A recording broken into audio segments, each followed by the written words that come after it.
سوال کیا ہے محمد صلی اللہ علیہ وسلم، جس رب کی طرف آپ ہمیں بلا رہے ہیں اس کا نسب نامہ بیان کیجئے تاکہ ہمیں اس کی پہچان ہو جائے، اور ہمیں یہ بتائیے کہ وہ کس چیز کا بنا ہوا ہے۔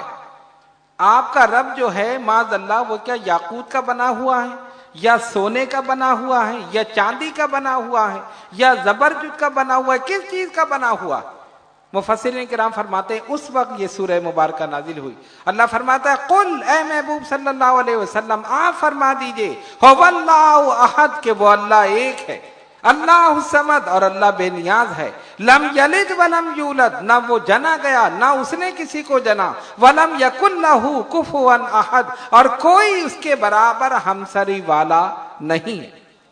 سرکار دو عالم علیہ السلام نے ان کو جواب دیا، فرمایا یہ ساری چیزیں جو ہیں میرا رب ان میں سے کسی کا بنا ہوا نہیں، وہ تو ان تمام چیزوں کا خالق ہے، وہ تو ان تمام چیزوں کا بنانے والا ہے۔ ان چیزوں سے کیا بننے لگا؟ اس نے ان ساری چیزوں کو پیدا کیا ہے، کائنات میں جتنی چیزیں ہیں یہ سب میرے رب کی تخلیق ہے، اسی نے یہ ساری کائنات بنائی ہے، وہ ان میں سے کسی چیز کا بنا ہوا نہیں، وہ تو ان تمام چیزوں کا خالق ہے، تمام چیزوں کا خالق ہے۔ تب آپ نے دیکھا کہ اس کے شان نزول کیا ہے۔ اب ایک اور بات قابل غور ہے، اللہ نے کیا فرمایا؟ اس آیت کا پہلا لفظ، اس سورہ مبارکہ کا پہلا لفظ کیا ہے؟ کیا ہے پہلا لفظ؟ قل۔ قل کے معنی آپ فرما دیجئے، اے محبوب صلی اللہ علیہ وسلم آپ فرما دیجئے۔ کیا فرما دیجئے؟ هو اللہ احد، کہ وہ اللہ ایک ہے۔ سوال یہ پیدا ہوتا ہے کہ قل کہنے کی ضرورت کیا تھی؟ قل کہنے کی ضرورت کیا تھی؟ یہ بھی ہو سکتا تھا هو اللہ احد، اس صورت کو یہاں سے بھی شروع کیا جا سکتا ہے هو اللہ احد۔ جب کافر سوال کر رہے تھے تو اللہ تعالیٰ فرما دیتا وہ اللہ ایک ہے۔ نہیں، اے محبوب آپ فرما دیجئے وہ اللہ ایک ہے۔ کیوں؟ قل کیوں کہا؟ اگر وہ خود کہتا تب بھی بات مکمل ہو جاتی نا، هو اللہ احد، وہ اللہ ایک ہے۔ نہیں، اس سے پہلے قل کہا، اے محبوب آپ فرمائیے کہ وہ اللہ ایک ہے۔ کیوں؟ یہاں پر اللہ کی توحید کا ذکر ہے۔ اس کے کئی جواب ہیں، ایک جواب تو یہ ہے، ایک حکمت اور ایک نکتہ تو یہ ہے قل کہنے کا، اپنے محبوب سے کہلوانے کا، اے محبوب آپ فرما دیجئے وہ اللہ ایک ہے۔ گویا خالق کائنات یہ بتانا چاہتا تھا یہاں میری توحید کا ذکر ہے، محبوب میری توحید تم بیان کرو گے، تمہاری رسالت میں بیان کروں۔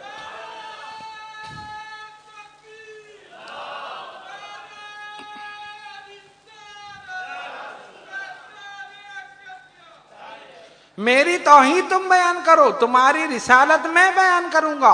یہاں میری توحید کا ذکر ہے، لہذا محبوب تم فرما دو هو اللہ احد، کہ وہ اللہ ایک ہے، وہ واحد ہے، احد ہے، یکتا ہے، اکیلا ہے، اپنی ذات میں بھی اور اپنی صفات میں بھی۔ ایک حکمت تو یہ تھی، اور دوسری حکمت کیا تھی؟ دوسری حکمت یہ تھی کہ جب آدمی کو اختیار ملتا ہے، جب آدمی کو اقتدار ملتا ہے تو کیا ہوتا ہے؟ اس کا دماغ آسمان پر پہنچ جاتا ہے۔ حقیقت ہے نا، کسی کو چند روزہ حکومت مل جائے وہ سمجھتا ہے میں سب کچھ ہو گیا، فرعون بن جاتا ہے، میرے پاس اختیار ہے، میرے پاس اقتدار ہے، میں یہ کر سکتا ہوں، میں وہ کر سکتا ہوں۔ چند روزہ حکومت پر اکڑ جاتا ہے، اس کو نہیں پتا کہ اصل حکومت صرف اللہ رب العالمین جل جلالہ عما نوالہ۔ آپ تاریخ اٹھا کر دیکھیں، فرعون، نمرود، حامان، کتنے بڑے بڑے حکمران آئے جنہوں نے روئے زمین پر حکومت کی، کہ جس وقت وہ بادشاہ تھے روئے زمین پر کوئی دوسرا بادشاہ نہیں تھا، لیکن آج کہاں ہیں؟ کہاں گئے؟ سب ختم ہو گئے۔ آج کس کی حکومت؟ وہی اللہ واحد قہار کی حکومت، وہی ہے جو ازل سے ہے اور ابد تک رہے گا، جو شروع سے ہے اور آخر تک رہے گا، جو ہمیشہ سے ہے اور ہمیشہ رہے گا۔ یہ حکومتیں کرنے والے آتے رہیں گے، جاتے رہیں گے، اللہ کی حکومت، اس کی بادشاہی، اس کی خدائی ہمیشہ رہے گی، اور جو اس کے سامنے جھکے گا اس کا نام بھی ہمیشہ رہے، ورنہ ان بادشاہوں کے نام و نشان مٹ گئے، ختم ہو گئے۔ تو پہلی حکمت تو یہ تھی قل کہلوانے کی، سرکار دو عالم علیہ الصلوۃ والسلام سے کہلوانے کی پہلی حکمت تو یہ تھی، محبوب میری توحید تم بیان کرو، تمہاری رسالت میں بیان کروں۔ میری توحید تم بیان کرو گے اور تمہاری رسالت میں بیان کروں، ایک حکمت تو یہ۔ دوسری حکمت کیا تھی؟ آپ جانتے ہیں کہ نبی پاک علیہ الصلوۃ والسلام نے انگلی کے اشارے سے چاند کے 2 ٹکڑے کر دیے، یہ نا سرکار کا معجزہ تھا۔ ابو جہل آیا، اے محمد صلی اللہ علیہ وسلم، اگر تم کہتے ہو تم اللہ کے نبی ہو تو یہ چاند جو ہے چاند، اس کے 2 ٹکڑے کر دو۔ سرکار نے فرمایا ٹھیک ہے۔ حضور علیہ الصلوۃ والسلام تشریف لائے، انگشت مبارک سے اشارہ کیا، چاند 2 ٹکڑے ہو گئے۔ اور صحابہ کہتے ہیں ہم نے اپنی آنکھوں سے دیکھا کہ ایک ٹکڑا پہاڑ کے اس جانب اور دوسرا ٹکڑا اس جانب، اور پھر اشارہ کیا تو پھر دونوں مل گئے، انگلی سے توڑ دیا، انگلی سے جوڑ دیا۔ نبی پاک علیہ الصلوۃ والسلام کی شان، حضور زمین پر ہیں، چاند آسمان پر ہے، حضور کی انگلی کے اشاروں پر چل رہا، انگلی کے اشاروں پر چل رہا۔ اور یہ تو بہت بعد کی بات ہے، ارے سرکار کے بچپن کی کیفیت یہ تھی۔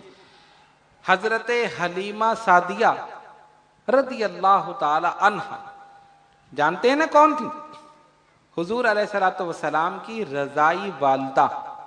یاد رکھیے، حقیقی والدہ کا نام حضرت سیدہ آمنہ سلام اللہ علیہا، اور رضائی والدہ حضرت حلیمہ سعدیہ رضی اللہ تعالی عنہا، جنہوں نے حضور علیہ الصلوۃ والسلام کو دودھ پلایا، رضائی والدہ۔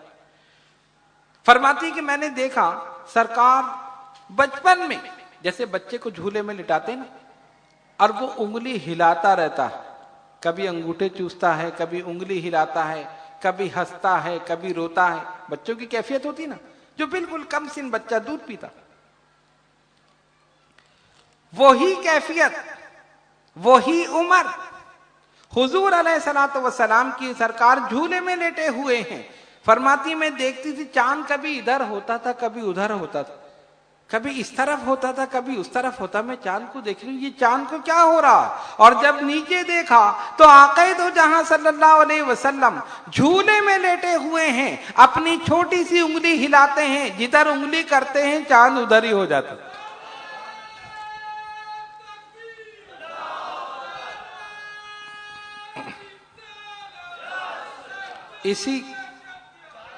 اسی کو امام اہل سنت نے لکھا، فرماتے ہیں چاند جھک جاتا جدھر انگلی اٹھاتے مہد میں، کیا ہی چلتا تھا اشاروں پر کھلونا نور کا، کیا ہی چلتا تھا اشاروں پر کھلونا نور کا۔ ادھر انگلی ہلا رہے ہیں، ادھر چاند ہل رہا۔ تو یہ تو بچپن کا واقعہ تھا۔ اور اس وقت جب ابو جہل نے کہا، نبی پاک علیہ الصلوۃ والسلام نے انگشت مبارک کا اشارہ کیا، چاند 2 ٹکڑے ہو گیا۔ صحابہ نے کہا کہ ہم نے دیکھا ایک ٹکڑا پہاڑ کے اس جانب، ایک ٹکڑا دوسری جانب، اور جب اشارہ کیا تو پھر دونوں ٹکڑے مل گئے۔ اسی طرح مولا کائنات حضرت علی شیر خدا رضی اللہ تعالیٰ عنہ کی نماز عصر قضا ہو گئی، مقام صحبہ میں سرکار نے اشارہ کیا، سورج واپس پلٹ آیا۔ اختیار ہے نا، نبی کے اختیار ہے زمین پر اور حکم آسمان پہ چل رہا ہے، زمین پر حکم آسمان پہ چل رہا۔ دوسری وجہ یہ تھی، حضور علیہ الصلوۃ والسلام سے کہلوانے کی، محبوب تم کہو، اس لیے اے محبوب صلی اللہ علیہ وسلم، آپ زمین پر ہوتے ہوئے چاند کے 2 ٹکڑے کر رہے ہیں، زمین پر ہوتے ہوئے سورج کو واپس پلٹا رہے ہیں، زمین پر ہوتے ہوئے آپ کے انگشت مبارک سے پانی کے چشمے جاری ہو رہے ہیں۔ ارے آپ کے اتنے معجزات ہیں، کہیں ان معجزات کو دیکھ کر یہ لوگ آپ کو خدا نہ کہہ دیں۔ اس لیے اس تمام معجزات کے باوجود، اس تمام اختیار کے باوجود، اس تمام اقتدار کے باوجود آپ اللہ کی وحدانیت کا اقرار کر لیجئے اور اس کے واحد اور یکتا ہونے کا اعلان کر دیجئے، تاکہ لوگ آپ کو خدا نہ کہیں، خدا کا حبیب کہیں۔ خدا نہ کہیں، خدا کا حبیب کہیں۔ قل هو اللہ احد، اے محبوب تم یہ فرما دو کہ وہ اللہ ایک ہے۔ یہ حکمت تھی، ورنہ لوگ کہتے ہیں نا، ارے انہوں نے تو چاند کے 2 ٹکڑے کر دیے، سارے اختیار تو ان کے پاس ہے، یہ تو خدا ہے۔ ان لوگ کیفیت یہی تھی نا، اتنے کم عقل تھے، جو اپنے ہاتھ سے بت بنا کر اس کے سامنے جھک جائے، اس سے زیادہ کم عقل اور کون ہو سکتا؟ سورج کو دیکھا، کہا یہی خدا ہے، چاند کو دیکھا تو کہا یہی خدا ہے، اور سرکار کی حکومت سورج اور چاند پر بھی۔ یہ حکمت تھی اپنے محبوب علیہ الصلوۃ والسلام سے کہلوانے کی۔ قل هو اللہ احد، اے محبوب آپ فرما دیجئے کہ وہ اللہ ایک ہے، واحد ہے، احد ہے، یکتا ہے، اکیلا ہے۔ اچھا دوسرا جملہ کیا ہے؟ هو اللہ احد۔ احد کے معنی ایک، احد کے معنی ایک، اور واحد کے معنی، واحد کی کیا معنی؟ ایک۔ جب دونوں کے معنی ایک ہیں تو یہاں پر واحد کیوں نہیں استعمال کیا، احد کیوں استعمال کیا؟ دونوں کے معنی ایک ہے نا، احد کے معنی بھی ایک اور واحد کے معنی بھی ایک، تو یہ بھی تو ہو سکتا تھا نا، هو اللہ واحد، ہو سکتا تھا نا، معنی تو وہی ہوتے۔ محبوب آپ فرما دیجئے وہ اللہ واحد ہے، ایک ہے۔ واحد کا لفظ استعمال نہیں کیا، احد کا لفظ استعمال کیا۔ قل هو اللہ احد، وہ اللہ ایک ہے۔ کیوں؟ مفسرین کرام نے لکھا واحد کے معنی بلا شبہ ایک ہے اور احد کے معنی بھی بلا شبہ ایک ہے، لیکن واحد کے معنی ایک جس کے معنی ہے کہ اس کے بعد دوسرا، اور احد کے معنی ایسا ایک جس کے بعد دوسرا ہو ہی نہیں سکتا۔ سمجھ گئے؟ اب بات سمجھ میں آئی؟ اب آپ گنتی گنتے ہیں نا، عربی کی گنتی، واحد، اثنان، ثلاثہ، اربع، خمسہ، آتی ہے کسی کو؟ نہیں، 1 2 3 تو سب کو یاد ہوگی، واحد اثنان کسی کو یاد نہیں۔ 1 2 3 سب کو یاد ہے۔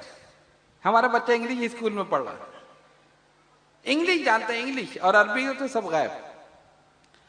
تو واحد وہ ایک ہے جس کے بعد دوسرا ہو، اور احد وہ واحد ہے جس کے بعد دوسرا ہو ہی نہیں سکتا۔ یعنی اللہ تبارک و تعالی ایسا واحد ہے کہ وہ واحد ہونے میں بھی یکتا، واحد ہونے میں یکتا ہے، نہ کوئی اس کی صفات میں اس کا شریک ہے اور نہ کوئی اس کی ذات میں اس کا شریک ہے۔ اس لیے واحد کا لفظ استعمال نہیں کیا، کیا لفظ استعمال کیا؟ احد۔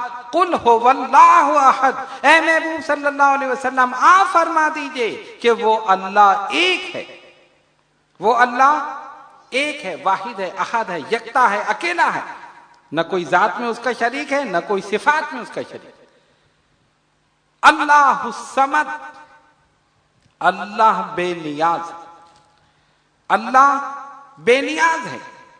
بعض مفسرین نے لکھا کہ صمد کے معنی سردار، کسی نے لکھا کہ صمد کے معنی مشکلات میں جس کی طرف رجوع کیا جائے، مصیبتوں میں جس کا دامن تھاما جائے۔ یہ سب اللہ تبارک و تعالیٰ کی صفات۔ انسان پکارتا ہے نا، مصیبت میں، پریشانی میں، مشکلات میں کس کو پکارتا ہے؟ اللہ تبارک و تعالیٰ کو پکارتا ہے۔ لیکن انسان کی کیفیت بھی عجیب ہے، جب مشکل پڑتی ہے تو پکارتا ہے، اور جب مشکل دور ہو جاتی ہے تو پھر چھوڑ دیتا ہے، نمازیں بھی چھوڑ دیتا ہے، روزے بھی چھوڑ دیتا ہے، دیگر احکامات بھی چھوڑ دیتا ہے، پھر وہ اپنے کھیل تماشوں میں، لہو و لعب میں، دنیا میں ملوث ہو جاتا ہے۔ اور یہ میں نہیں کہہ رہا، قرآن مجید فرقان حمید میں اللہ رب العالمین جل جلالہ و عم نوالہ خود فرما رہا، انسان کی کیفیت بیان کی جا رہی ہے۔ اللہ تبارک و تعالی انسان کی کیفیت بیان کر رہا ہے کہ اس کا حال کیا ہے۔ قرآن کہتا ہے اذا مس الانسان ضر دعانا لجنبہ او قائدا او قائما، جب ہم کوئی مشکل اسے پہنچاتے ہیں، کوئی مصیبت تکلیف میں یہ انسان مبتلا ہوتا ہے تو کیا کرتا ہے؟ او قائدا او قائما، کبھی جھکتا ہے یعنی کبھی بیٹھتا ہے، کبھی کھڑا ہوتا ہے، قیام کرتا ہے۔ فلما کشفنا عنہ ضرہ مر، اور جب وہ تکلیف ہم اس سے دور کر دیتے ہیں کأن لم یدعنا، تو ایسا ہو جاتا ہے جیسے اس نے ہمیں پکارا ہی نہیں، ایسا ہو جاتا ہے جیسے اس نے ہمیں پکارا ہی نہیں۔ یہ حقیقت ہے، انسان کی کیفیت یہی ہے، کوئی مصیبت آئی، کوئی پریشانی آئی، فوراً نمازیں شروع، فوراً دعائیں شروع، وظائف پڑھ رہا ہے، رو رہا ہے، گڑ گڑا رہا ہے، اور جب مصیبت دور ہو گئی نمازیں بھی چھوڑ دی، روزے بھی چھوڑ دی، ساری چیزیں چھوڑ دی، اب تو مصیبت دور ہو گئی، اب کیا ضرورت۔ حالانکہ ہونا یہ چاہیے کہ جس رب کو مشکل میں تم نے پکارا ہے، جس رب کو مصیبت میں پکارا ہے، اسی رب کو راحت میں بھی پکارو، اسی رب کو سکون میں بھی پکارو، اسی رب کو خوشی اور مسرت میں بھی پکارو، جس کو غم میں پکارا ہے اس کو خوشی اور مسرت میں بھی پکارو۔ تو جو چین میں، امن میں، سکون میں اور خوشی میں اللہ تبارک و تعالیٰ کو پکارتا ہے، اللہ تبارک و تعالیٰ اس سے مشکلات کو دور فرما دیتا۔ سمجھ گئے بات؟ تو اللہ الصمد، اللہ بے نیاز ہے، لم یلد ولم یولد۔ انہوں نے جو یہ سوال کیا تھا نا نبی پاک علیہ الصلوۃ والسلام سے کہ رب کا نسب نامہ بیان کیجئے، نسب نامہ جانتے ہیں نا کیا ہوتا؟ یہ دادا ہے تو پھر اس کا بیٹا ہے تو پھر پوتا ہے، پھر پڑ پوتا ہے، یہ پورا ایک شجرہ ہوتا ہے نا، تو اس کو کہتے ہیں نسب نامہ۔ پتہ چلتا ہے یہ آدمی کس برادری سے تعلق رکھتا ہے، یہ واڈلہ سید جماعت سے تعلق رکھتا ہے یا آجک برادری سے تعلق رکھتا ہے۔ اب بات سمجھ میں آ گئی نا، میں بالکل آسان کر دوں تاکہ بات ذہن میں بیٹھ جائے۔ تو یہ شجرہ آپ کہیں یا نسب نامہ کہیں، وہ پورا ایک ترتیب کے ساتھ ہوتا، پردادا پھر دادا پھر باپ پھر بیٹا پھر پوتا پھر پڑ پوتا، یہ پورا نسب نامہ ہے نا۔ تو کافروں نے جو اللہ تعالیٰ کے متعلق سوال کیا، اے محمد صلی اللہ علیہ وسلم آپ اپنے رب کا نسب نامہ بیان کیجئے، تو وہ بے وقوف کیا سمجھ رہے تھے؟ وہ یہ سمجھ رہے تھے کہ نسب نامہ اسی طرح ہوگا کہ ان کا رب ہوگا تو پھر معاذ اللہ اس کا کوئی باپ ہوگا، تو پھر معاذ اللہ اس کا کوئی دادا ہوگا، اسی لیے سوال کر رہے ہیں اپنے رب کا نسب نامہ بیان کیجئے۔ انسب لنا ربک یا محمد صلی اللہ علیہ وسلم، اے محمد صلی اللہ علیہ وسلم ہمارے سامنے اپنے رب کا نسب نامہ بیان کیجئے۔ تو اس آیت میں ان کے اس سوال کی تردید کر دی گئی۔ قرآن نے کہا لم یلد ولم یولد، نہ اس نے کسی کو جنا اور نہ وہ جنا گیا، نہ اس نے کسی کو جنا اور نہ وہ جنا گیا، یعنی نہ وہ پیدا ہوا نہ اس نے کسی کو پیدا کیا۔ نسب نامہ کہاں سے ہوگا؟ ارے یہ تو مخلوق کے لیے ہے اور وہ خالق، یہ مخلوق کے لیے ہے، یہ نسب نامہ، یہ شجرے، یہ ساری چیزیں، یہ تو ہم مخلوق ہیں نا ہمارے لیے۔ تب جبکہ اللہ تبارک و تعالی ان تمام چیزوں سے بے نیاز ہے، ان تمام چیزوں سے بے نیاز ہیں۔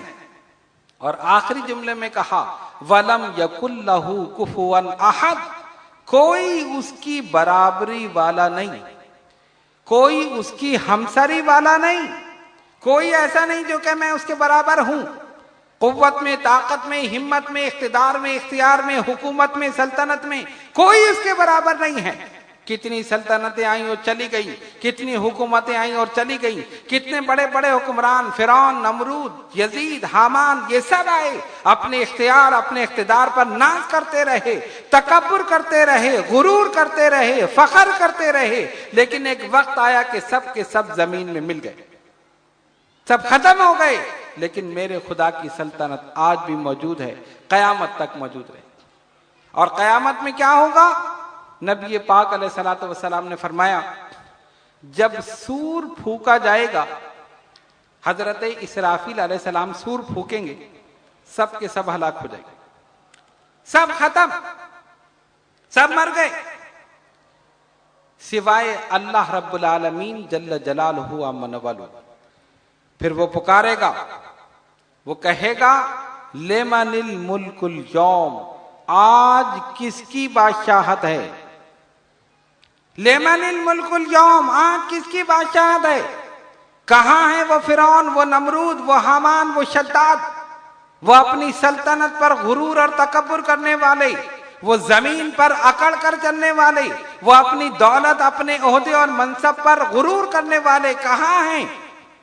لمن الملک اليوم، کوئی نہیں جو جواب دے۔ کون جواب دے؟ سب فنا ہو چکے، سب ختم ہو چکے۔ سرکار فرماتے ہیں جب کوئی جواب نہیں آئے گا پھر وہ خالق کائنات خود جواب دے گا۔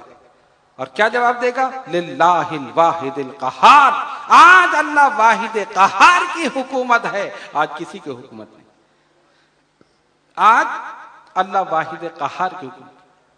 اسی لیے کسی نے لکھا بڑے پیارے انداز میں، اللہ تبارک و تعالی کی شان بیان فرمائی۔ شاعر لکھتا ہے سبھی خوبی سبھی تعریف ہے اللہ کو زیبا، بزرگی ہے اسی آقا ہے عالی جاہ کو زیبا، وہ ہے سارے جہانوں کا خدائے برتر و بالا، برابر ساری مخلوقات کا ہے پالنے والا، برابر ساری مخلوقات کا ہے پالنے والا، وہی روز قیامت کا اکیلا حکمراں ہوگا، کسی کا مشورہ ہوگا نہ کوئی درمیاں ہوگا، کسی کا مشورہ ہوگا نہ کوئی درمیاں ہوگا۔ تو اللہ تبارک و تعالیٰ کی شان کیا ہے؟ وہ اپنی ذات میں اور اپنی صفات میں واحد ہے، احد ہے، یکتا ہے، اکیلا ہے، نہ کوئی ذات میں اس کا شریک ہے، نہ کوئی صفات میں اس کا شریک ہے۔ تو آپ نے دیکھا کہ اسلام نے اللہ تبارک و تعالی کی ذات کا، توحید باری تعالی کا بہترین تصور پیش کیا، اور جتنے بھی باطل خدا تھے ان سب کو اور ان کے ماننے والوں کو، ان کی فکر کو باطل قرار دے دیا، اس کی تردید کر دی اور صحیح تصور دے دیا اللہ تبارک و تعالیٰ کی ذات کا۔ اسلام نے بتا دیا ان خداؤں کو مت پوجو جن کو تم نے بنایا ہے، اس خالق اور مالک کی عبادت کرو جس نے تم کو بنایا۔ خدا کی شان یہ ہے وہ شروع سے ہے آخر تک رہے گا، وہ ازل سے ہے ابد تک رہے گا، وہ ہمیشہ سے ہے اور ہمیشہ رہے گا، وہ مجبور نہیں ہے، مختار ہے، وہ جو چاہے کر سکتا۔ اور تمہارے خدا تو مجبور ہیں۔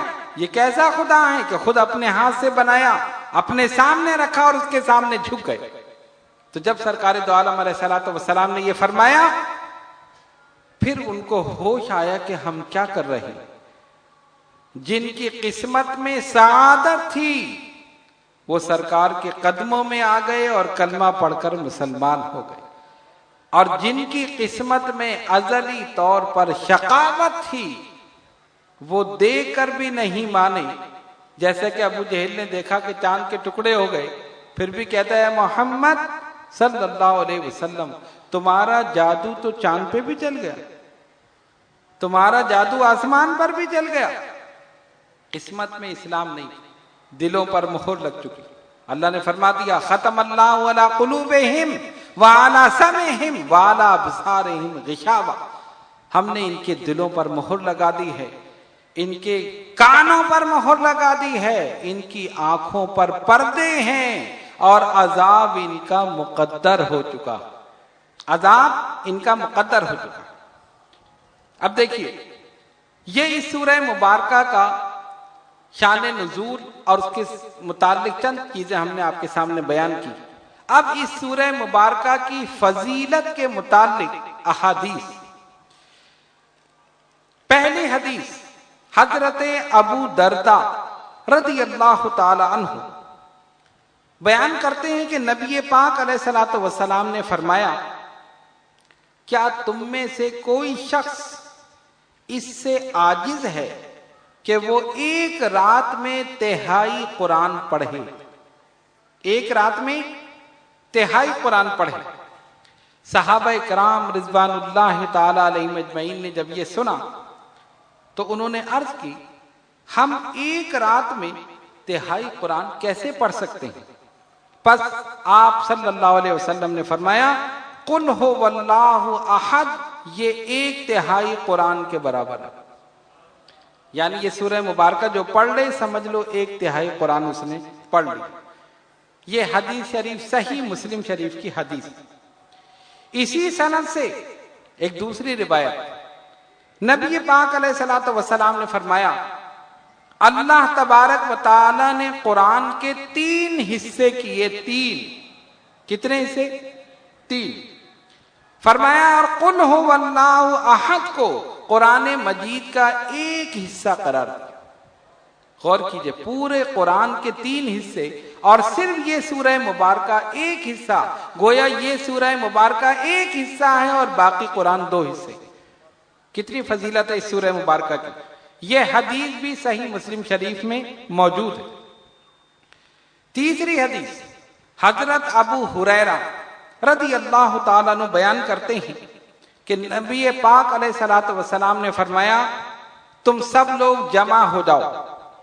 سب کے سب جمع ہو گئے۔ صحابہ کرام رضوان اللہ تعالیٰ علیہم اجمعین جنہوں نے سنا وہ جمع ہو گئے۔ پھر سرکار تشریف لائے، فرمایا میں تمہارے سامنے ایک تہائی قرآن پڑھوں گا۔ ایک تہائی قرآن۔ اب صحابہ جمع ہو گئے قرآن سننے کے لیے کہ حضور علیہ الصلوۃ والسلام ایک تہائی قرآن پڑھیں گے۔ سرکار تشریف لائے اور حضور نے کیا کیا؟ قل هو اللہ احد، یعنی پوری سورہ اخلاص پڑھی اور تشریف لے گئے۔ بات سمجھ رہے ہیں؟ فرمایا تم سب جمع ہو جاؤ۔ جب سب جمع ہو گئے فرمایا آج ہم تمہارے سامنے ایک تہائی قرآن پڑھیں گے۔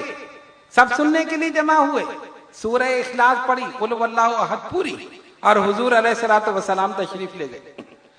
صحابہ نے کہا حضور نے تو فرمایا تھا ایک تہائی قرآن پڑھیں گے، اور سرکار نے تو خالی یہ سورت تلاوت کی اور حضور تشریف لے گئے۔ ہو سکتا ہے کہ آسمان سے کوئی حکم نازل ہوا ہو، یعنی کوئی وحی نازل ہوئی ہوگی کہ حضور علیہ الصلوۃ والسلام فوراً تشریف لے گئے۔ پھر کچھ دیر کے بعد نبی پاک علیہ الصلوۃ والسلام تشریف لائے۔ فرمایا میں نے تم سے کہا تھا کہ میں ایک تہائی قرآن پڑھوں گا؟ ہاں یا رسول اللہ صلی اللہ علیہ وسلم، آپ نے فرمایا تھا۔ فرمایا یہ سورت ایک تہائی قرآن ہے۔ یہ سورت ایک تہائی قرآن ہے۔ کون سی سورت؟ قل هو اللہ احد، سورہ اخلاص۔ چوتھی حدیث ام المومنین حضرت عائشہ صدیقہ رضی اللہ تعالی عنہا بیان فرماتی ہیں، رسول اللہ صلی اللہ علیہ وسلم نے ایک شخص کو ایک لشکر کے ساتھ بھیجا، اور وہ شخص جو تھا اپنے ساتھیوں کو نماز پڑھاتا تھا۔ امام ہوتا ہے نا، جیسے بہت سے لوگ ساتھ ہیں کہ چلے جی آپ امام بن جائیں، ہم آپ کے مقتدی بن جاتے ہیں۔ تو وہ شخص جو ان کے ساتھی تھے، لشکر والے تھے، ان کی امامت کرتے تھے نماز کی۔ ام المومنین فرماتی ہیں کہ ان کی کیفیت کیا تھی کہ جب وہ نماز پڑھاتے تھے تو سورت ملانے کے بعد آخر میں سورہ اخلاص پڑھتے تھے۔ جب بھی نماز پڑھاتے، اب آپ دیکھتے ہیں نا سورہ فاتحہ پہلے پڑھی جاتی، ہر رکعت میں کون سی سورت ہے جو ہر رکعت میں پڑھی جاتی؟ سورہ فاتحہ نا، کوئی اور تو نہیں پڑھتے۔ اور اس کے بعد کیا پڑھی جاتی؟ اس کے بعد نہیں پتا، کوئی سورت ملائی جاتی ہے نا اس کے بعد۔ بھائی سورہ فاتحہ تو لازم ہے، کمپلسری، ہر رکعت میں سورہ فاتحہ تو لازم ہے، ہر رکعت میں. اس کے بعد ہم کیا کرتے ہیں؟ کوئی سورت ملاتے ہیں. ٹھیک ہے نا. اب انہوں نے کیا کیا؟ جب امامت کی سورہ فاتحہ پڑھی، پھر کوئی سورت پڑھی، پھر آخر میں سورہ اخلاص پڑھی اس سورت کے ساتھ. پھر دوسری رکعت ہوئی، پھر سورہ فاتحہ، پھر کوئی سورت، پھر آخر میں سورہ اخلاص. اب لوگوں نے جب یہ دیکھا اور جب وہ لشکر واپس آیا تو شکایت کی نبی پاک علیہ الصلوۃ والسلام سے، سرکار یہ تو ایسا کرتے کہ سورت کے بعد ایک دوسری سورت پڑھتے ہیں. حضور علیہ الصلوۃ والسلام نے ان کو بلایا، ایسا کیوں کرتے ہو؟ جب تم نے سورہ فاتحہ پڑھ لی اور اس کے بعد سورت پڑھ لی تو پھر رکعت ہو جانی چاہیے، اس کے بعد پھر سورہ اخلاص. انہوں نے کیا کہا؟ اب سنو، صحابہ اکرام رضوان اللہ تعالی علیہم اجمعین کی عجیب عجیب کیفیت. یا رسول اللہ صلی اللہ علیہ وسلم، اس سورت میں رحمان کی صفت ہے، اس سورت میں رحمان کی صفت ہے، اس لیے میں اس کو پڑھنا پسند کرتا ہوں. سرکار نے فرمایا جاؤ ان سے کہہ دو کہ اللہ بھی تم سے محبت کرتا، اللہ بھی تم سے محبت کرتا. یہ حدیث بخاری شریف میں، صحیح مسلم میں اور سنن نسائی میں موجود. 5ویں حدیث حضرت انس رضی اللہ تعالیٰ عنہ اس کو روایت فرما رہے ہیں. فرما رہے ہیں انصار کے ایک شخص جن کا نام تھا حضرت کلثوم بن حدم رضی اللہ تعالی عنہ، ان کی بھی کیفیت یہ تھی کہ جب وہ نماز پڑھاتے تھے تو قل واللہ احد سے ابتدا کرتے تھے. یعنی پہلی روایت میں جن صحابی کا ذکر ہے وہ تو بعد میں پڑھتے تھے نا، یہ پہلے پڑھتے تھے اور اس کے بعد کوئی اور سورت ملاتے تھے. ہر رکعت میں یہی کرتے. یعنی سورہ فاتحہ پڑھی، سب سے پہلے سورہ اخلاص، پھر کوئی سورت، اس کے بعد پھر نماز. لوگوں نے کہا آپ ایسا کیوں کرتے؟ ایک سورت پڑھیں، یعنی سورہ فاتحہ جیسے پڑھی ہے تو اس کے بعد ایک سورت پڑھیں، یا اگر آپ سورہ اخلاص پڑھ رہے ہیں تو اس کے بعد پھر دوسری سورت ملانے کی کیا ضرورت؟ انہوں نے کہا مجھے اس سورت سے محبت، میں تو ایسے ہی کروں گا. اگر آپ چاہیں کسی اور کو امام بنا لیں، میں نہیں پڑھا رہا پھر نماز. لیکن متقی اتنے تھے، پرہیزگار اتنے تھے کہ لوگ ان کو اپنے سے افضل سمجھتے تھے اور ان کے علاوہ کسی کو امام بھی نہیں بنانا چاہتے تھے. ان کے تقوی کی وجہ سے، پرہیزگاری کی وجہ سے لوگ ان کو افضل سمجھتے تھے. تو ان کا میں تو ایسے ہی کروں گا، مجھے اس سورت سے محبت ہے، آپ چاہیں تو کسی اور کو امام بنا لیں. خاموش ہو گئے. خیر یہ واپس آئے. جب واپس آئے اب پہنچے سب بارگاہ رسالت صلی اللہ علیہ وسلم. شکایت کر یا رسول اللہ صلی اللہ علیہ وسلم یہ ایسا کرتے ہیں نماز میں، اور جب ہم نے ان سے کہا تو کہتے ہیں کسی اور کو امام بنا لو. میں تو ایسے ہی کروں گا، میں یہی سورت ہر رکعت میں پڑھوں. سرکار نے فرمایا پوچھو ان سے. پوچھا، انہوں نے یہی جواب دیا. سرکار دو عالم علیہ الصلوۃ والسلام نے بلایا، کہا اس سورت کو لازماً پڑھنے کا سبب کیا ہے؟ یعنی تم جو بار بار یہ پڑھ رہے ہو سورہ اخلاص، قل هو اللہ احد، اس کا سبب کیا ہے؟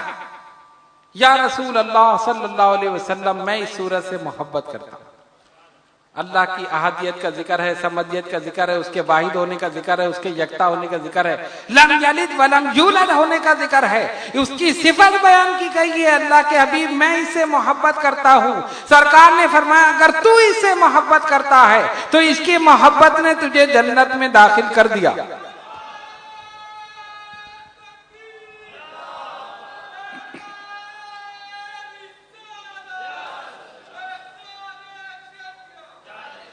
اگر تو اس سے محبت کرتا ہے تو اس کی محبت نے تجھے جنت میں داخل کر دیا. یہ نہیں فرمایا داخل کرے گی، داخل کر دیا. اس سے پتہ چلا اگر انسان کسی سورت سے محبت کرے، قرآن مجید فرقان حمید کی کسی سورت سے محبت کرے، اس کو پڑھے، اپنے ورد میں رکھے، مسلسل پڑھتا رہے، اس کو یقین کر لینا چاہیے کہ وہی سورت اسے جنت میں لے جانے کے لیے کافی، جنت میں لے جانے کے لیے کافی۔ اسی طرح ایک صحابی حضرت ابو ذر غفاری رضی اللہ تعالی عنہ ایک دن آ رہے ہیں سامنے سے، حضرت جبریل علیہ السلام سرکار کے پاس موجود، عرض کرتے ہیں یا رسول اللہ صلی اللہ علیہ وسلم، حضور ابو ذر آ رہے ہیں، ابو ذر۔ سرکار سے کہ یا رسول اللہ ابو ذر آ رہے ہیں۔ فرمایا جبریل تم ابو ذر کو کیسے جانتے ہو؟ یا رسول اللہ میں جانتا ہوں، انہیں آسمان کے سارے فرشتے جانتے ہیں۔ کیوں جانتے ہیں؟ یا رسول اللہ صلی اللہ علیہ وسلم ابو ذر کو آسمان کے فرشتے اس لیے جانتے ہیں کہ یہ کثرت کے ساتھ سورہ اخلاص پڑھتے ہیں، کثرت کے ساتھ سورہ اخلاص پڑھتے ہیں، اس لیے آسمان کے سارے فرشتے ابو ذر غفاری کو جانتے ہیں۔ سمجھ گئے؟ یہ سورہ اخلاص کی فضیلت ہے۔ اب سورہ اخلاص پڑھو گے یا نہیں پڑھو گے؟ پڑھو گے، لیکن ایسا نہیں کرنا ہر رکعت میں یہی پڑھنا شروع کر دو، کوئی اور سورت بھی پڑھنا۔ ہاں اس کے علاوہ اس کا ورد کرنا چاہو تو کر سکتے۔ اس کے علاوہ اگر کوئی چاہے کہ اس سورہ اخلاص کو پڑھے، 1000 مرتبہ روز بھی پڑھ سکتا ہے، 500 مرتبہ بھی روز پڑھ سکتا ہے عشاء کے بعد۔ اور ایک اور بات بتا دوں کہ اگر کوئی بھی خاص کام ہو، کوئی مشکل ہو، کوئی پریشانی ہو، تو 3 روز تک 1000 مرتبہ سورہ اخلاص پڑھے اور اول آخر درود شریف 11 مرتبہ پڑھے، انشاءاللہ اس کی برکت سے سب مسئلہ حل ہو جائے۔ آزمودہ نسخہ ہے، بزرگان دین اور یہ کاملین کا بتایا ہوا نسخہ ہے۔ 1000 مرتبہ سورہ اخلاص، 1 گھنٹہ لگے گا، زیادہ دیر نہیں لگے گا۔ لیکن اب کسی کو بتاؤ تو کہتے پورا پڑھیں یا آدھا پڑھیں؟ میں نے کیا قل کرو گے بیٹھ کے؟ خارے قل نہیں کرنا ہے، پورا قل هو اللہ احد اللہ الصمد لم یلد ولم یولد ولم یکن لہ کفوا احد، کر کے دیکھ لو یقین کے ساتھ، اللہ تبارک و تعالی اس کی برکت سے، اس کے وسیلے سے ساری مشکلات کو دور کر دے گا۔ 1/3 قرآن ہے، معمولی بات نہیں ہے۔ سرکار نے فرمایا 1/3 قرآن سناؤں گا، اور حضور علیہ الصلوۃ والسلام تشریف لائے، سورہ اخلاص کی تلاوت کی، چلے گئے۔ صحابہ حیران ہیں، حضور نے تو فرمایا 1/3 قرآن، پھر تشریف لائے، ہم نے تم سے کہا تھا 1/3 قرآن، ہاں یا رسول اللہ، کہا یہی سورت 1/3 قرآن۔ یہ شان ہے سورہ اخلاص کی۔ اس لیے جو شخص اگر اس کو اپنا وظیفہ بنا لے، اس دنیا میں بھی کامیاب، آخرت میں بھی کامیاب۔ اور یہ بات بالکل اتھینٹک ہے کہ قرآن مجید فرقان حمید کی جتنی صورتیں ہیں، اگر آپ ان میں سے کسی ایک صورت کو اپنا معمول بنا لیں، کسی ایک صورت کو، اس میں کوئی تخصیص نہیں کہ سورہ اخلاص ہی ہو، سب سے چھوٹی صورت آپ انا اعطینٰ لے لیں، 3 آیتیں ہیں، انا اعطیناک الکوثر فصلی لربک وانحر، اور آگے شکر ہے یاد ہے، انا شانئک ھو الابتر۔ کتنی چھوٹی صورت، اگر اسی کو اپنا معمول بنا لیں تو اللہ تبارک و تعالیٰ اس کی برکتیں نازل فرماتا ہے، اور اس سورت کی برکت سے انسان نہ صرف دنیا میں بلکہ قبر میں بھی وہی سورت پڑھتا ہے، اور حشر میں بھی اس کی وجہ سے اس کی بخشش ہو جاتی ہے۔ روایت میں آتا ہے حضور علیہ الصلوۃ والسلام کے ایک صحابی سفر کر رہے، کرتے کرتے گئے ایک مقام پر، رات ہو گئی، خیمہ لگا دیا، جب سونے کے لیے لیٹے تو سورہ ملک پڑھنے کی آواز آ رہی، تبارک الذی بیدہ الملک وہو علی کل شیء قدیر الذی خلق الموت والحیات لیبلوکم ایکم احسن عملا، پوری سورہ ملک۔ اب بہت پیاری آواز میں کوئی تلاوت کر رہا، اٹھ کے بیٹھ گئے، چاروں طرف دیکھا، آواز کہاں سے آ رہی؟ آواز آ رہی ہے، پڑھنے والا نظر نہیں آ رہا۔ ساری رات آواز آتی رہی، سنتے رہے، نیند تو ویسے ہی غائب ہو گئی۔ بھئی اگر آواز آئے اور نظر نہ آئے، جس کی آواز آ رہی ہے وہ نظر نہیں آئے تو آپ کیا کریں گے؟ آپ تو ڈر کے بھاگ جائیں گے۔ وہ تو صحابی رسول سے بیٹھے رہے، سنتے رہے اور سمجھ گئے ہوں گے یقیناً کوئی نہ کوئی ہے۔ صبح ہوئی، خیمہ اٹھایا، چلے پہنچے بارگاہ مصطفیٰ صلی اللہ علیہ وسلم۔ یا رسول اللہ صلی اللہ علیہ وسلم فدا کا امی و ابی، سرکار میرے ماں باپ قربان۔ میں سفر کرتے کرتے ایک مقام پر پہنچا، رات ہو گئی، میں نے خیمہ لگا دیا، لیٹ گیا، لیکن جب لیٹا تو سورہ ملک پڑھنے کی آواز آ رہی، میں اٹھ کر بیٹھ گیا۔ کوئی تھا جو بہت ہی پیاری آواز میں سورہ ملک کی تلاوت کر رہا، بہت پیاری آواز۔ میں سو نہیں سکا، پوری رات میں جاگتا رہا، صبح ہو گئی، میں نے خیمہ لپیٹا اور پھر میں آ گیا۔ اب سنو اپنے آقا صلی اللہ علیہ وسلم کا جواب۔ سرکار نے کیا فرمایا؟ کون سا مقام تھا؟ انہوں نے بتایا، حضور علیہ الصلوۃ والسلام نے فرمایا، ہاں وہاں ہمارے ایک صحابی کی قبر ہے، وہ زندگی میں پابندی سے سورہ ملک پڑھا کرتا تھا، آج قبر میں بھی پڑھ رہا ہے۔ زندگی میں پڑھتا تھا، قبر میں بھی پڑھ رہا ہے۔ پتہ چلا کہ جو قرآن کو اپنا معمول بنا لے، قرآن کریم کی کسی سورت کو اپنا معمول بنا لے، پابندی کے ساتھ پڑھتا رہے، اللہ کا کرم یہ ہوگا کہ قبر میں بھی پڑھے گا، انشاءاللہ حشر میں بھی اسی کی وجہ سے اس کی نجات ہو جائے گی، اسی کی وجہ سے نجات ہو جائے گی۔ اس لیے ہم مسلمانوں کو چاہیے کہ قرآن مجید فرقان حمید کی کسی نہ کسی سورت کو اپنا معمول ضرور بنا۔ اور یاد رکھیے، اتنا قرآن یاد کرنا ہر مسلمان مرد، عورت، عاقل اور بالغ پر فرض ہے، لازم ہے کہ جس سے وہ اپنی نماز صحیح ادا کر سکے۔ اتنا قرآن فرض ہے، لازم ہے، اور اس سے زیادہ ہو تو سبحان اللہ، اور آپ کر سکتے ہیں۔ اور عمر کی قید نہیں ہے کہ آپ سوچیں میں بوڑھا ہو گیا، میں قرآن کہاں پڑھوں۔ ہر عمر کا آدمی پڑھ سکتا ہے، اس میں کوئی شرم نہیں ہونی چاہیے۔ اگر کسی نے بچپن میں نہیں پڑھا، جوانی میں پڑھ لے، جوانی میں نہیں پڑھا، بڑھاپے میں پڑھ لے۔ سرکار نے فرمایا، جس دل میں قرآن کا کوئی حصہ محفوظ نہیں ہے، وہ اجڑے ہوئے گھر کی طرح۔ پھر کچھ لوگ کہتے ہیں ہم سے پڑھا نہیں جاتا۔ ہر آدمی روانی سے نہیں پڑھ سکتا نا، کوئی اٹک اٹک کے پڑھتا ہے، کوئی روانی سے پڑھتا ہے۔ اس کے متعلق بھی آقا کا ارشاد سن لو۔ فرمایا میرے آقا صلی اللہ علیہ وسلم نے، ایک شخص ہے جو روانی سے قرآن پڑھتا ہے، اور ایک شخص ہے جو اٹک اٹک کے پڑھتا ہے، یعنی اس کی زبان میں لکنت ہے، اس کو پڑھنے میں پریشانی ہے، دشواری ہے، پھر بھی وہ پڑھ رہا ہے، تو جو روانی سے پڑھتا ہے اسے 1 اجر ملے گا، اور جو اٹک اٹک کے پڑھ رہا ہے، پڑھنے میں دشواری ہے، پھر بھی پڑھتا ہے، اسے 2 اجر ملے گا۔ یہ شان ہے نبی پاک علیہ الصلوۃ والسلام۔ دونوں کو خوشخبری دے دی، دونوں کو خوشخبری دے دی۔ یہیں سے پتا چل گیا کہ قرآن اللہ تبارک و تعالیٰ کی ایسی عظیم و شان کتاب ہے، ہر عمر کا انسان پڑھ سکتا ہے۔ اب بتاؤ قرآن پڑھو گے یا نہیں پڑھو گے؟ سارے نہیں پڑھیں گے میرے خیال، سارے پڑھیں گے نا؟ ہاں۔ فجر کے بعد اگر صرف 1 صفحہ ہم لوگ پڑھ لیں، زیادہ نہیں، صرف 1 صفحہ روزانہ معمول بنا لیں، فجر کی نماز پڑھیں اور 1 صفحہ پڑھیں، اس کے بعد اس کو بند کر کے رکھ دیں۔ مرد، عورت، بچے، جہاں تک میری آواز پہنچ رہی ہے، جو لوگ دیکھ رہے ہیں، تقریر سن رہے ہیں، فجر کے بعد روزانہ صرف 1 صفحہ پڑھیں، اس کے بعد بند کر دیں، دعا کر لیں۔ میں پورے یقین کے ساتھ کہتا ہوں، اگر ہم یہ معمول بنا لیں، آدھے سے زیادہ پریشانیاں ہماری دور ہو جائیں گی۔ اس لیے کہ جہاں قرآن کی تلاوت ہوتی ہے، رحمتوں کا نزول ہوتا ہے، برکتوں کا حصول ہوتا ہے۔ فرمایا میرے آقا صلی اللہ علیہ وسلم نے، جس گھر میں سورہ بقرہ پڑھی جاتی ہے، شیطان دور بھاگ جاتا ہے، شیطان دور بھاگ جاتا ہے۔ یہاں تو شیطان گھر میں ہی بیٹھا ہے، گھر میں ہی بیٹھا ہے، پڑھتے ہی نہیں، بھاگے گا کیا؟ اس کو بلا کے بٹھا لیا گھر میں۔ یہ ٹی وی جو شیطانی تو ہے۔ خیر بہرحال، اگر آپ پابندی سے پڑھیں تو رحمتیں، برکتیں آپ کے گھر میں ہی نازل ہو جائیں۔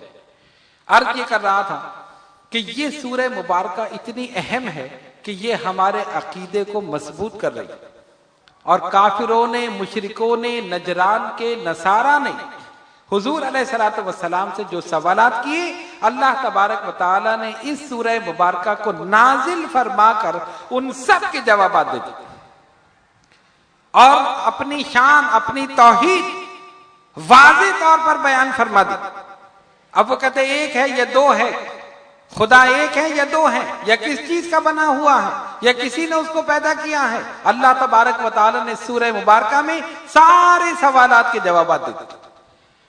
حضرت امام شافعی رضی اللہ تعالیٰ عنہ ایک جگہ سے گزر رہے ہیں، ایک بوڑھی عورت بیٹھی ہوئی چکی چلا رہی، چکی۔ فرمایا بڑی بھی یہ بتاؤ اللہ تبارک و تعالی موجود ہے یا نہیں ہے؟ وجود باری تعالیٰ کے متعلق سوال کیا بوڑھی عورت سے حضرت امام شافعی رضی اللہ تعالیٰ۔ اس نے کہا بالکل ہے۔ فرمایا دلیل؟ کہا یہ چکی ہے۔ یہ چکی کیسی دلیل ہے؟ کہا یہی دلیل ہے، اللہ تبارک و تعالیٰ کے وجود پر، اس کے موجود ہونے پر یہ چکی دلیل ہے۔ فرمایا کیسے؟ کہا دیکھیے جب میں چلاتی ہوں یہ چلتی ہے اور چھوڑ دیتی ہوں تو رک جاتی ہے۔ جب میں چلاتی ہوں نا چلتی ہے اور چھوڑ دیتی ہوں رک جاتی ہے۔ جب ایک معمولی چکی بغیر چلائے نہیں چل رہی، یہ کائنات کا نظام بغیر چلائے کیسے چل رہا ہے نا دلیل؟ جب یہ ایک معمولی سی چکی بغیر چلائے نہیں چل سکتی، یعنی کوئی چلانے والا نہ ہو تو نہیں چلے گی۔ جب میں چلاتی ہوں چلتی ہے، چھوڑ دیتی ہوں رک جاتی ہے، اس کا مطلب ہے کہ چلانے والا ضروری ہے۔ تو جب معمولی چکی بغیر کسی کے چلائے نہیں چل سکتی، تو یہ پوری کائنات کا نظام، سسٹم آف نیچر، سورج اپنے وقت پہ طلوع ہو رہا ہے، اپنے وقت پہ غروب ہو رہا ہے، چاند نکل رہا ہے، ستارے چمک رہے ہیں، ساری چیزیں ہیں۔ یہ اس بات کی دلیل ہے اس پورے نظام کے پیچھے کوئی ذات ہے جو اس نظام کو چلا رہی ہے، اور جو ذات چلا رہی ہے خالق کائنات کی ذات۔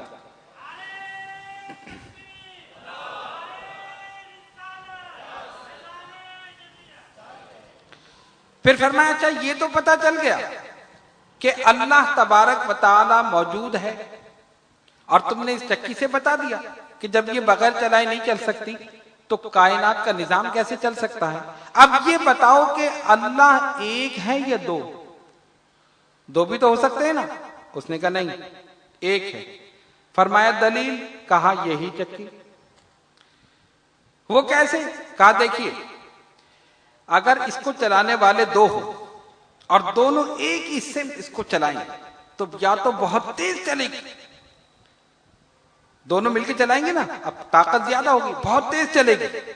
اور اگر مخالف سم چلائیں، ایک ادھر ایک ادھر، تو یا تو چلے گی نہیں، اگر دونوں کی طاقت برابر ہوگی تو نہیں چلے گی نا، ایک ادھر کر رہا ہے ایک ادھر، اور یا پھر ٹوٹ جائے گی۔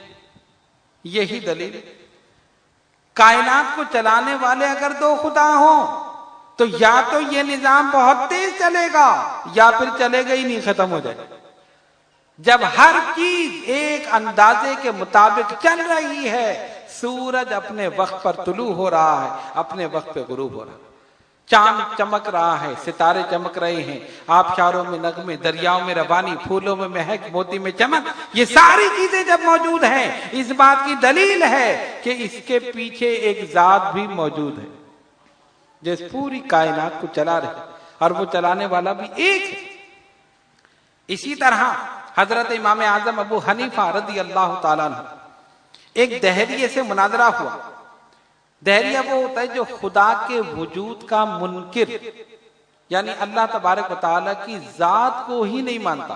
ایسے بھی لوگ ہیں نا، اب آپ دیکھیں نا کتنے لوگ ہیں، کچھ ہیں جو صحابہ کو نہیں مانتے، کچھ ہیں جو اہل بیت کو نہیں مانتے، کچھ ہیں جو بزرگان دین کو نہیں مانتے، کچھ ہیں جو رسول اللہ صلی اللہ علیہ وسلم کو نہیں مانتے، اور کچھ ایسے بھی ہیں جو خدا کو ہی نہیں مانتے، خدا کو ہی نہیں مانتے۔ دہریے بالکل کہتے ہیں یہ کائنات تو ایک اتفاق ہے، ایک حادثہ ہے، اس کی وجہ سے وجود میں آ گئی، بنانے والا کوئی نہیں۔ تو وہ دہریہ امام اعظم ابو حنیفہ سے مناظرہ کرنے کے لیے تیار، میں مناظرہ کروں۔ فرمایا ٹھیک۔ لوگ جمع ہو گئے، آپ تاخیر سے پہنچے اور جانا تھا تو بیچ میں دریا تھا۔ اب ظاہر ہے دریا عبور کرنے کے لیے کشتی کی ضرورت، کشتی میں آدمی بیٹھے پھر دریا پار کرے پھر اس طرف جائے۔ وہاں پہنچے، اس نے کہا جناب پہلے بتائیے آپ نے دیر کیوں لگائی؟ فرمایا بھائی مسئلہ یہ ہے جب میں آ رہا تھا تو راستے میں دریا تھا اور دریا کو کشتی کے بغیر عبور نہیں کیا جا سکتا، ٹھیک ہے؟ جب میں پہنچا تو کشتی موجود نہیں تھی، اب میں حیران کہ میں کشتی موجود نہیں ہے، میں کیسے کشتی لاؤں، کہاں بیٹھوں، کیا کروں، دریا کو کیسے عبور کروں؟ میں نے دیکھا اچانک جو درخت لگا ہوا تھا خود بخود کٹنا شروع ہو گیا،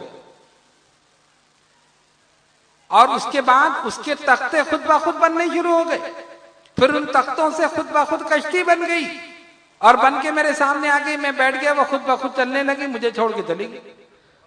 اس نے کہا نہیں یہ نہیں ہو سکتا، غلط بات، یہ کیا بات ہوئی؟ درخت خود بخود کٹ جائے گا، کسی اور کو بیوقوف بنائیے گا، تختے بن جائیں گے خود بخود، کشتی خود بخود بن جائے گی۔ فرمایا یہی تو ہم کہہ رہے ہیں تم سے، مناظرہ تو ہم جیت گئے، یہی بات تو تجھے سمجھانے آئے۔ اس نے کیا مطلب؟ کہا تم نے خود ہی تو کہا ہے ایک درخت خود بخود نہیں کٹ سکتا، تختے خود بخود نہیں بن سکتے، ایک معمولی کشتی خود بخود نہیں بن سکتی، پوری کائنات کیسے بن گئی؟ یہی میں تجھے سمجھانا چاہتا تھا، ایک معمولی کشتی خود بخود نہیں بن سکتی، پوری کائنات کیسے بن گئی؟ پتہ چلا اس کائنات کے پیچھے ایک ذات ہے، اور وہی ذات اللہ رب العالمین جل جلالہ عم نوالہ کی ذات، جس نے اس پوری کائنات کو بنایا ہے، اس کائنات کو سجایا ہے، اس کائنات کو نکھارا ہے، اس کائنات کو سنوارا ہے، وہ خالق کائنات کی ذات ہے۔ یہی تجھے بتانا چاہتے ہیں، کائنات خود بخود نہیں بنی ہے، بنانے والا موجود ہے، بنانے والا موجود ہے۔ تو اسلام نے اللہ تبارک و تعالیٰ کی ذات کے لیے بہترین عقیدہ ہم مسلمانوں کو دے دیا۔ کفار کے جتنے بھی عقائد تھے، اعتراضات تھے، سوالات تھے، سب کو باطل قرار دے دیا۔ کوئی بت کو خدا مان رہا ہے، کوئی چاند کو خدا مان رہا ہے، کوئی سورج کو مان رہا ہے، کوئی ہواؤں کو مان رہا ہے، کوئی آگ کو مان رہا ہے۔ آگ کو پوجنے والے بھی موجود ہیں، آگ کی پرستش بھی کرتے تھے، آگ کو بھی پوچھتے تھے یہ خدا ہے۔ چاند نکلا تو کہا یہ خدا ہے، سورج نکلا تو کہا نہیں اس کی روشنی زیادہ ہے یہ خدا ہے۔ ہر کسی چیز کو دیکھ کر خدا ماننا شروع کر دیا۔